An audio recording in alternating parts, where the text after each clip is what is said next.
Good morning students. कैसे हैं आप लोग? आशा करता हूँ आप अच्छी तरीके से होंगे और अपनी पढ़ाई पर ध्यान दे रहे होंगे। अब हम अपना अगला टॉपिक शुरू करते हैं जो कि होगा कोण और आकृतियों पर। पिछली बार हम लोगों ने विभिन्न प्रकार की आकृति पढ़ी थी। आज हम पढ़ेंगे कोण के बारे में, कोण एवं आकृतियों के बारे में, किस तरीके से कोण बदलने पर आकृति बदलती है। इसके बाद हम बराबर कोण के बारे में पढ़ेंगे, कौन से दो कोण बराबर होंगे, कोण को नापना, समकोण क्या होता है, 360 डिग्री किसको बोलते हैं, 1 डिग्री कितना होता है, 90 डिग्री कितना होता है। इसके बाद हम पढ़ेंगे घड़ी की सुइयों के बीच का कोण निकालेंगे, अक्षरों में कोण निकालेंगे, और जो रैंप होता है जिसके ऊपर स्कूटर को हम चढ़ा के अपने घर में ले जाते हैं, या स्लाइड जिस पे बच्चे फिसलते हैं, उनमें कोण के बारे में चर्चा करेंगे। तो सबसे पहले हम देखते हैं कोण। जब हम बात कर रहे थे अलग अलग आकृतियों की, तो उस समय हमने देखा था त्रिभुज, एक स्क्वायर या आयत, रेक्टेंगल, और हमने पंचभुज और षटभुज भी देखे थे।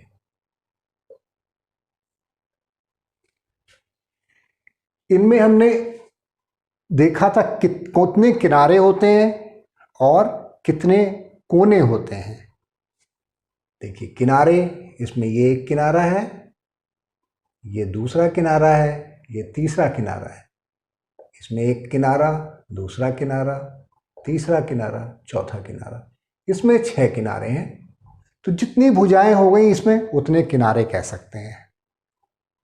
जैसे एक किताब में 4 किनारे होते हैं, और कोने कितने होते हैं? कोने भी 4, 1 2 3 4। इस त्रिकोण में 3 कोने हैं, कोना नंबर 1 2 3, इसमें 1 2 3 4, 1 2 3 4 5 6, यह षटकोण है।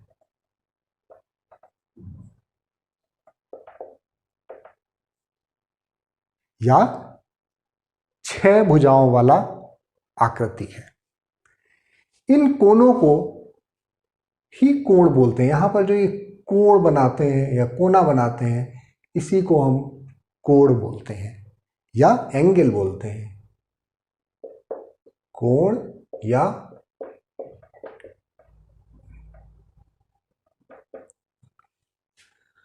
अब देखिए, अगर हम त्रिभुज बनाएं तो हम कितने त्रिभुज बना सकते हैं? कई तरीके के त्रिभुज बना सकते हैं। मैं 2-3 त्रिभुज बनाता हूं। ये भी त्रिभुज कहलाएगा, ये भी त्रिभुज कहलाएगा, इसके अलावा ये भी त्रिभुज कहलाएगा। लेकिन यहां पर देखेंगे तो इन कोण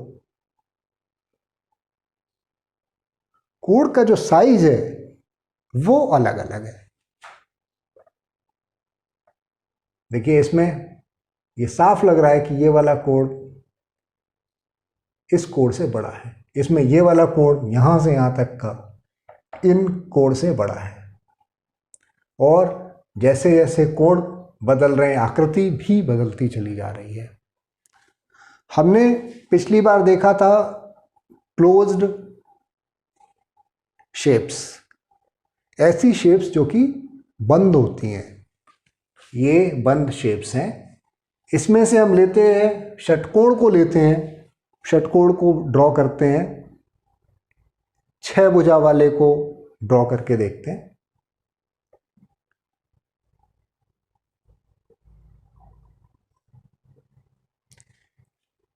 कोई आदमी या कोई बच्चा इसको इस तरीके से भी ड्रॉ कर सकता है। 6 भुजा का ही करना था तो 6 भुजा का कर दिया। कोई बच्चा इसको इस तरीके से भी कर सकता है, 1 भुजा, 3 भुजा, 4 भुजा, 5 भुजा, 6 भुजा। देखिए ये भी 6 भुज है, ये भी 6 भुज है, ये भी 6 भुजा का है, ये सब 6 भुजा के हैं। लेकिन इनकी आकृति क्यों बदली? क्योंकि इनके बीच के एंगल्स या कोण, उनका नाप बदल गया। अगर हम बताते उसको कि पहली भुजा और दूसरी भुजा के बीच इतना एंगल रहना है, इसमें इतना एंगल रहना है, इसमें इतना एंगल रहना है, तो इसकी आकृति इसी तरीके की होती। और अगर भुजा का नाप भी दे देते तो बिल्कुल यही बनता, उसमें बदल नहीं सकता था। तो इससे ये पता लगता है कि कोण बदलने से आकृति बदल जाती है, कोण बदलने से आकृति बदल जाती है। और बराबर कोण कौन से होंगे? अगर आकृति चाहे ये बड़ी है और मान लीजिए एक इसके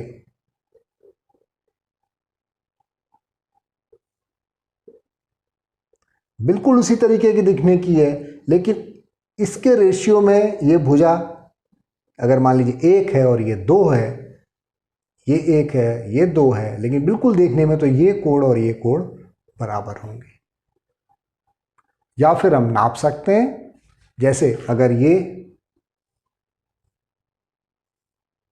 एक त्रिभुज है और एक त्रिभुज हमने उल्टा रख दिया, लेकिन ये कोण और ये कोण बराबर होंगे क्योंकि ये दोनों ही समकोण त्रिभुज हैं।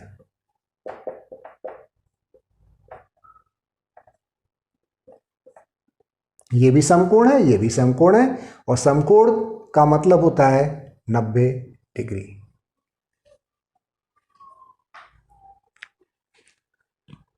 तो अब हम आते हैं कोण को नापा कैसे जाए। कोण को नापने के लिए हम चांदे का इस्तेमाल करते हैं। इसके ऊपर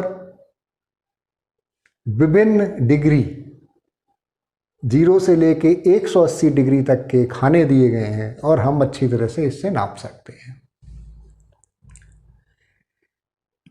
तो अगर हमें नापना है, एक त्रिभुज के 3 कोण हैं, इनको नापा जाए, तो कोण नंबर 1 ये हो गया, कोण नंबर 2 ये, कोण नंबर 3 ये, 1 2 3।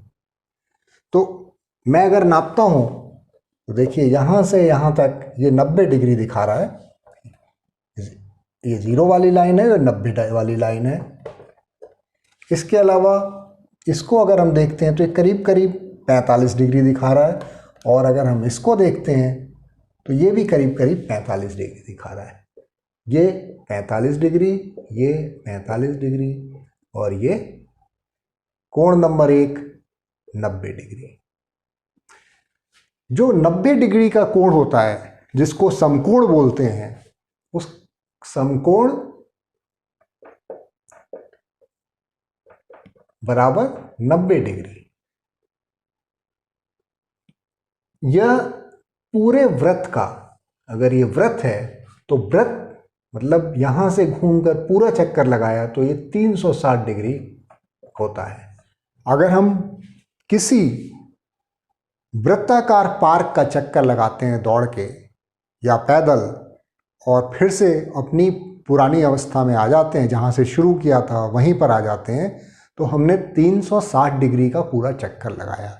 या मैं यहीं पर पूरा यहाँ से शुरू करता हूँ और मैं पूरा इस तरीके से घूम के और ये वापस आता हूँ, तो ये 360 डिग्री हो जाएगा। अगर हम देखते हैं इसको 4 हिस्से में डिवाइड करते हैं, 4 हिस्से में बांटते हैं, और इसमें देखते हैं, मान लीजिए पूरब इधर है, पश्चिम इधर है, उत्तर इधर है और दक्षिण इधर है। दिशाओं, हर 2 दिशाओं के बीच में भी एक समकोण होता है। तो पूरब और उत्तर के बीच में 90 होगा, जो बगल बगल की दिशाएं होंगी उनमें समकोण होगा। लेकिन जो एक दूसरे के अपोजिट या विपरीत दिशाएं हैं, जैसे उत्तर और दक्षिण, तो उसमें उत्तर और दक्षिण में 2 समकोण के बराबर होगा। पूरब और पश्चिम के बीच में 2 समकोण के बराबर होगा। तो एक समकोण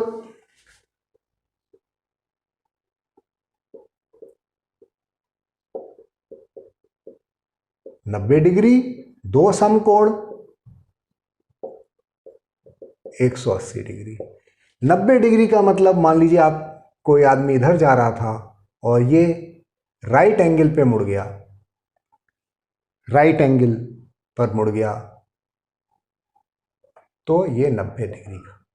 कोई सीधे जा रहा था और वो पूरा पीछे की तरफ मुड़ गया, मतलब यू टर्न लगाया उसने। यू टर्न लगाने का मतलब इस तरीके से आया होगा, तो ये 180 डिग्री हो गया। देखिए, या तो आप इसने ये ऐसे मुड़ के पहले ऐसे मुड़ा और फिर इस दिशा में मुड़ा, तो एक 90 डिग्री ये हो गया और दूसरा 90 डिग्री ये हो गया, तो इस तरीके से ये 180 डिग्री हो गया। पहला टर्न इसने इधर लिया, लेकिन फिर इसको पीछे की तरफ मुड़ना है, तो फिर से इसको यहाँ लेना पड़ा, तो एक मोड़ और दूसरा मोड़, तो ये 90 डिग्री और ये 90 डिग्री। तो अगर हम विपरीत दिशा में जाते हैं तो 180 डिग्री का कोण कहलाएगा, और अगर राइट एंगल ट्रायंगल मतलब राइट एंगल पर जाते हैं या उसको 90 डिग्री का कोण कहेंगे। तो एक समकोण 90 डिग्री हो गया, दो समकोण 180 डिग्री, तीन समकोण हो जाएगा 270 डिग्री और चार समकोण हो जाएगा 360 डिग्री। पूरे एक चक्कर को हमने 360 भाग में बांट दिया है, पूरे चक्कर को 360 में बांट दिया है, तो ये इतना 90, एक 90 के बराबर, पूरा 360 के बराबर, और फिर से इसको 90 के 90, इसमें छोटे छोटे 90, तो इसका मतलब बीच में ये 45 होगा, यहाँ पे, और सबसे छोटा 1 डिग्री होगा, 1 से लेके यहाँ तक 90 डिग्री हो गया। इसी तरीके से 90 से 180 डिग्री, जो इसमें सबसे छोटा खाना है वो 1 डिग्री का है। 45 डिग्री का मतलब आधा समकोण।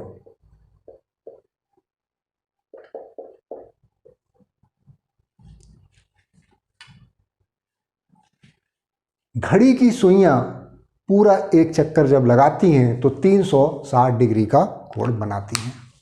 अब हम घड़ी की सुइयों के बीच का कोण देखते हैं।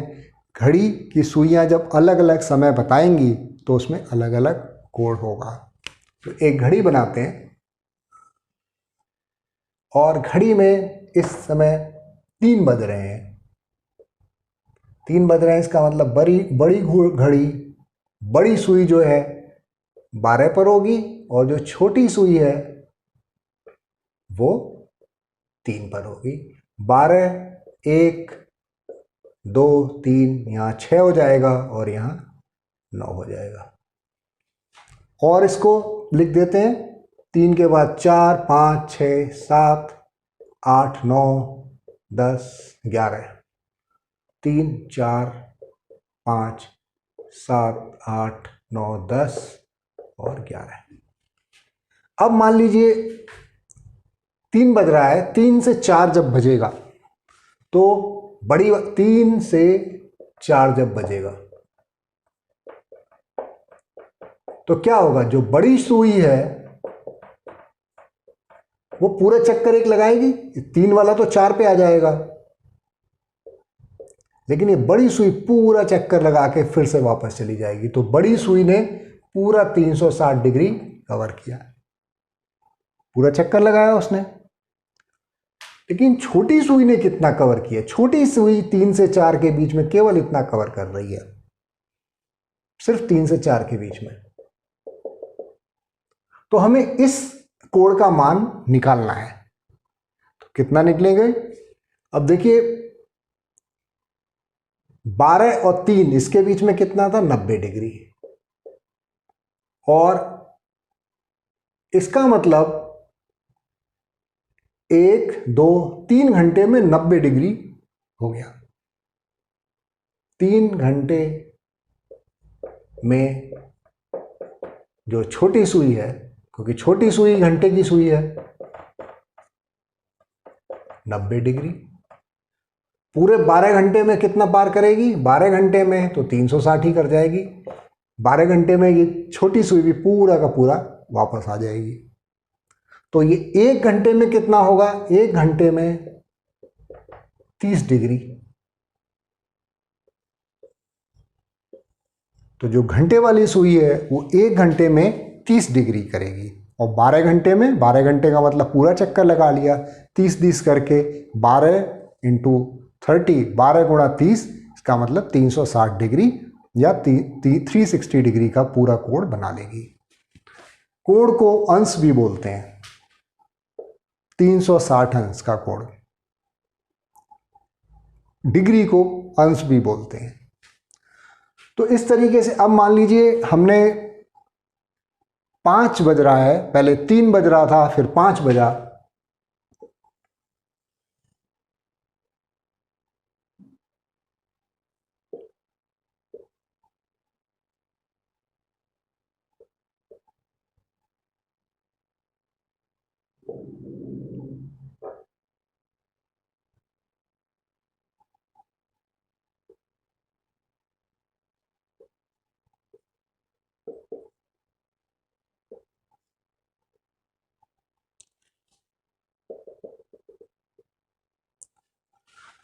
अब उदाहरण लेते हैं, पहले 3 बज रहा था, सुइयां यहां पर थीं, और अब 6 बज गया, 3 घंटे के बाद 6 बज गया। तो जो बड़ी वाली सुई है उसने कितने चक्कर लगाए होंगे? बड़ी सुई ने 1 चक्कर पूरा, 3 दूसरा चक्कर, तीसरा चक्कर।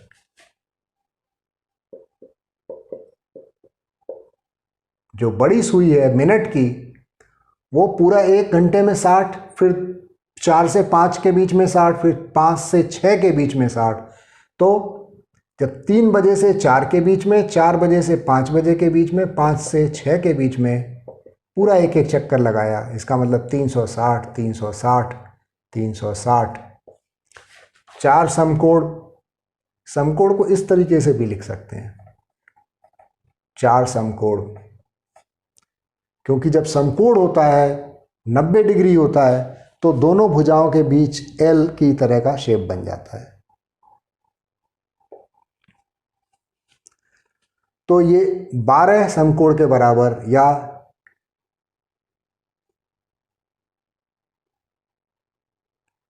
1080 डिग्री 3 चक्कर में, क्योंकि घूमती चली जा रही है। लेकिन इसको 360 डिग्री बोलते हैं अधिकतर, कि पूरा चक्कर लगा लिया। लेकिन छोटी असली चीज है, छोटी सुई ने कितना समय लगा, कितना एंगल बनाया। छोटी सुई 3 से 6 पर आई, तो 3 से 4, 4 से 5, 5 से 6, 30 डिग्री, 30 डिग्री 1 घंटे में 30 डिग्री तो 90 डिग्री। या आप सीधे ही देख सकते हैं, इसके और इसके बीच में ये एल बना हुआ है, right angle 90 degree, right angle 90 degree, समकोण बन गया। तो अब हम और 90 डिग्री के कोण या समकोण, उनसे बड़े या छोटे कोणों के बारे में चर्चा करते हैं। देखते हैं अक्षरों में भी कोण निकाल सकते हो। देखिए मैंने बनाया यू, को पहचानिए क्या है, एस टी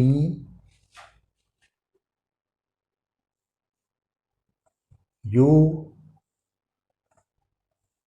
डी। अब यहां पर समकोण कहाँ कहाँ बने हैं, बहुत जल्दी करते हैं। समकोण, समकोण, समकोण, समकोण, समकोण, समकोण, समकोण, समकोण, समकोण, ये डी है। समकोण, समकोण, समकोण, समकोण। यहां पर समकोण नहीं है, ये समकोण नहीं है, ये अलग एंगल है, ये अलग एंगल है, और ये अलग एंगल है। समकोण, यहां पर एक समकोण रह गया, यू स्टडी।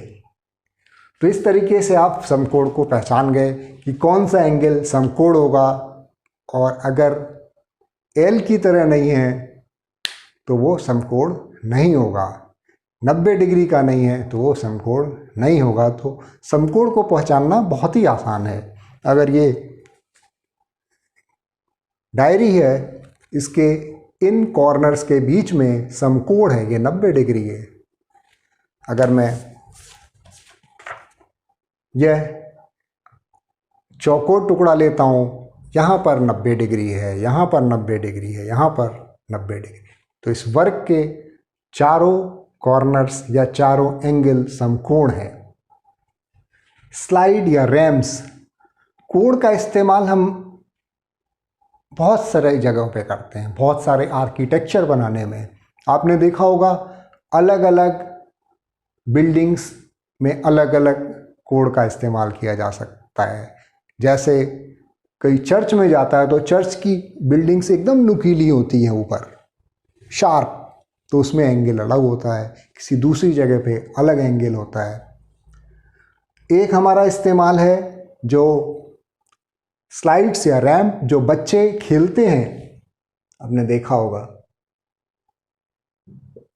यहाँ से चढ़ते हैं और फिर यहाँ से जाके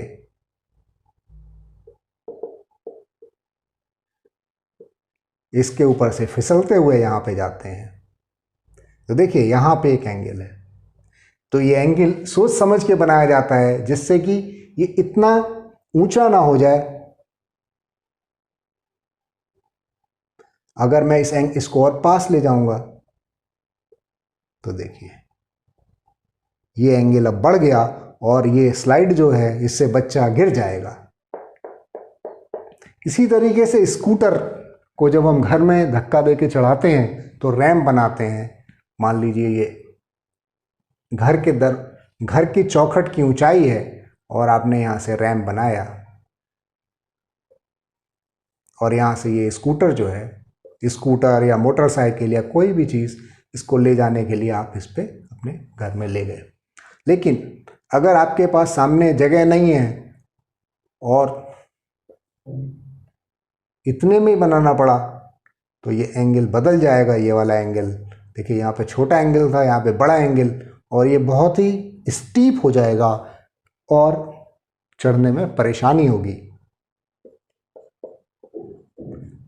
यहाँ पे स्लोप बढ़ जाएगा, इसको स्लोप भी बोलते हैं। स्लोप यहाँ पर बढ़ जाएगा तो चढ़ाने में, इसको स्कूटर को चढ़ाने में काफ़ी परेशानी होगी। तो आज आप लोगों ने देखा कोण और कोण का विभिन्न आकृतियों पर प्रभाव, किस तरीके से कोण बदलने से आकृति दिखने में, आकृति का मतलब ही यही होता है कि दिखने में शेप कैसी है, कोई वस्तु दिखने में कैसी है। कोण बदलते ही आकृति की सूरत एकदम बदल जाती है। अगली बार हम पढ़ेंगे ज्योमेट्रिकल शेप्स के बारे में, जैसे वर्ग, वृत्त, तो इनके बारे में और पढ़ेंगे। थैंक यू, धन्यवाद। Stay at home, stay healthy.